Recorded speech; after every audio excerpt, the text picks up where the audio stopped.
Hello and good morning, and welcome to this video that is all about how to take good notes.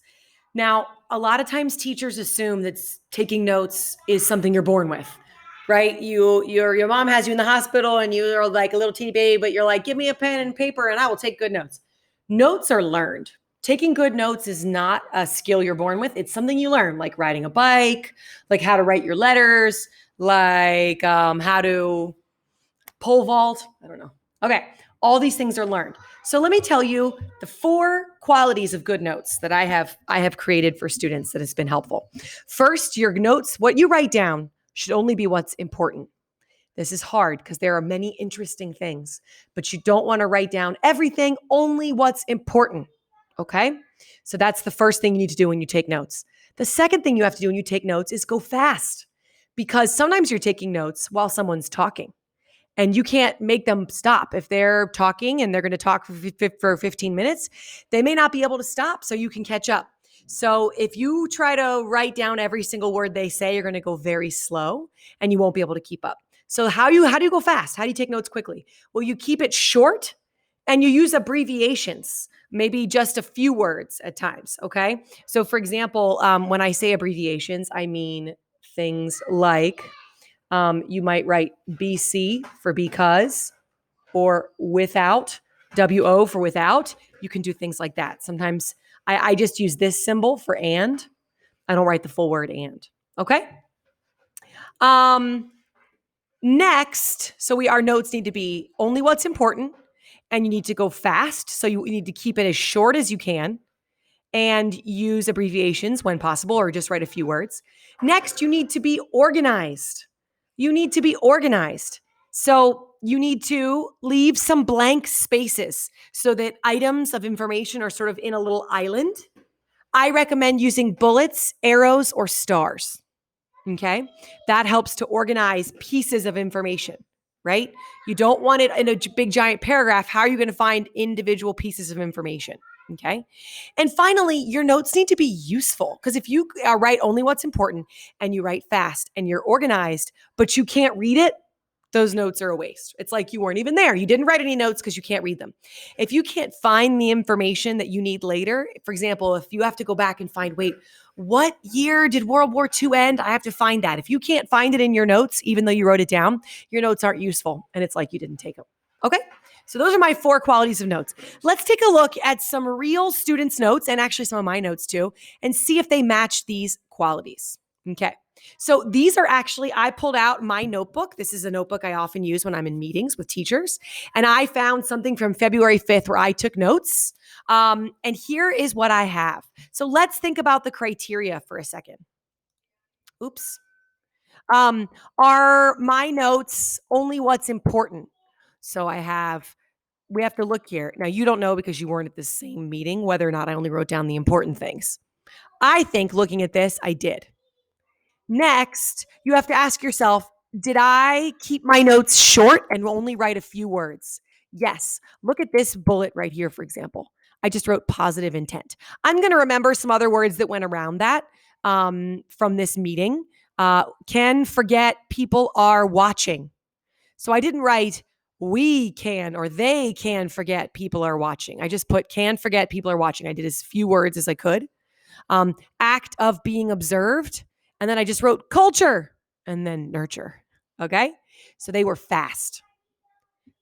Next, are they organized? Did I leave blank spaces, use bullets, arrows, or stars?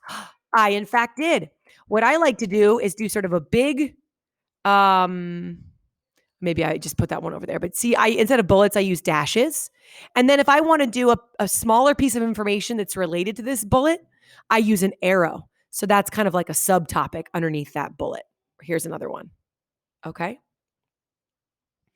So the last one is useful. Can I read them? My handwriting is a little messy, but I can read this. There are times when I can't read my handwriting, but I can read this. It says group is Jiminy Cricket on your shoulder, scaffold to individual meta cognition. Oh, notice abbreviations. IND is for individual and meta is for metacognition. I happen to know my own codes. You have to use codes that you know. Immediate feedback, immediate chance to correct, positive intent, can forget people are watching, anxiety, volunteers, act of being observed, They need to be more aware. And then I just was writing about a student named Fernando. Okay. So I can use these because I can read them. Good job, me. Okay. So these notes meet my criteria. Let's look at some student notes now. Okay, so here is some student notes from last year. Let's take a look at her notebook. I took a picture after she was done taking notes. Did she write only what was important? Now, I don't know if you know much about Frederick Douglass. Maybe looking at these notes, you're not sure. But as the teacher, I will tell you, yes, she only wrote down what was important. Frederick Douglass was born a slave, but eventually became a free person and wrote a lot about his experiences, and he became an abolitionist. Okay. So yes, she didn't write everything. This was a very long article. She did not write everything. Do you think this was fast? Do you think she was able to write this quickly? I would say yes. And I know this because there are few words, right? Even her bullets and her arrows only use few words. So she was able to write this down quickly. Is it organized? Yes, she uses bullets, and I see some nice blank spaces. So you can see she has 4 different bullets, and I can really see where one bullet is and the next bullet. It's in nice chunks. We want to see chunks on the page, okay? Because it allows you to skip from chunk to chunk quickly. And I like how she used the bullets. And the nice thing about leaving some white space here is if maybe later in the article they add some information about one of these topics, she could come back and add it right here. And is it useful? Can you read this? Is it clear? Can you understand what she wrote? Yes. Moved to Massachusetts, got married, started a Black church. He had meetings to end slavery. He printed his first story in 1841. He started writing about ending slavery in 1831. He gave his first speech at the Anti-Slavery Society speech, and there was sort of the details of this speech. Yes, it is useful. She can come back and remember. The point of notes, let me just say this, is to help you remember what you heard or what you read. That's why we don't have to write every single word down, because you're the one reading your own notes. It's not for somebody else. If it's for somebody else, it's harder because you weren't there and you don't know what they were thinking in their head. This is a memory tool, and it's a way for us to collect things and to focus in on what matters. Okay, so yes, she meets the criteria, or he. I don't remember actually. Next one. Ooh, interesting. I wanted to show you this because not all notes have to look like mine with bullets and arrows. These notes were a little more like they weren't linear, right? They're almost like kind of a mind map or bubbles. And I like what this student has done here. So did they only write down what was important? Yes. They didn't write everything. They just wrote important ideas. They kept it short. This box, for example, only has 4 words: glue, comma, keep us together, instead of norms are the glue that keep us together. He or she boiled it down to 4 words. If you look here, a world without society norms. Yes, there was an example of talking about sort of social norms around sexual behavior. And there was, for example, Singapore. She took a note on Singapore. No gum, comma, flush. No gum it's in Singapore. It's illegal to chew gum because if you could make a mess with it, and also it's illegal to leave a toilet unflushed. New Zealand, but in New Zealand you can go around barefoot. You can decorate fences. So she was making short notes here. Notice she boiled a whole minute of the video down to just 5 words. Yeah, so she was fast. Organized. He chose to put a box at the top and then information underneath to separate sort of topics. And they use different colored pens.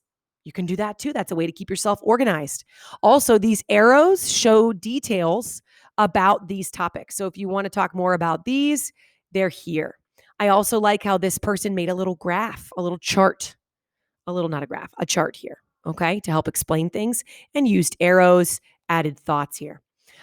Is this useful? Do you think a student could come back and remember what that video was about, what the important information was? Yes. If they were trying to find examples of following the rules or some positive things and negative things about following the rules, there she goes. She's going to look for following the rules. Got it. I want positive things. There they are.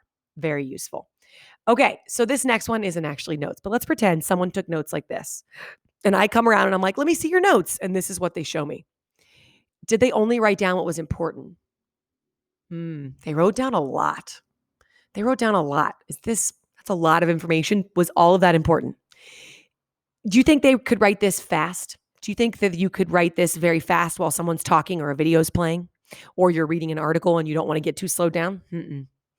Is it organized? Well, I see paragraphs, which is better than nothing, but I don't see bullets. I don't see blank space. I don't see arrows. I don't see any kind of tools to show how information's connected and relates to each other. And then is it useful? Yes, because I can read it. But imagine how long, let's say I wanted to find one piece of information on that page. I'd have to read the whole thing from top to bottom because how would I find it? Because they didn't organize it into chunks. I can't just scan through the chunks quickly. I have to read the whole thing again. So if I told you to find one piece of information on that page, you'd have to read the whole thing from top to bottom. Nobody has time for that. Okay. So this is a quick video about how to take notes and what makes good notes and some visual examples. Now in class, we're going to work on taking notes. You may have heard this before, but it's a good reminder. You may have seen some strategies in these other slides that you didn't think of. Different colored pens, boxes, arrows, stars, bullets, dashes, whatever works for you. But good luck with your note taking. Make sure they are important, fast, organized, and useful.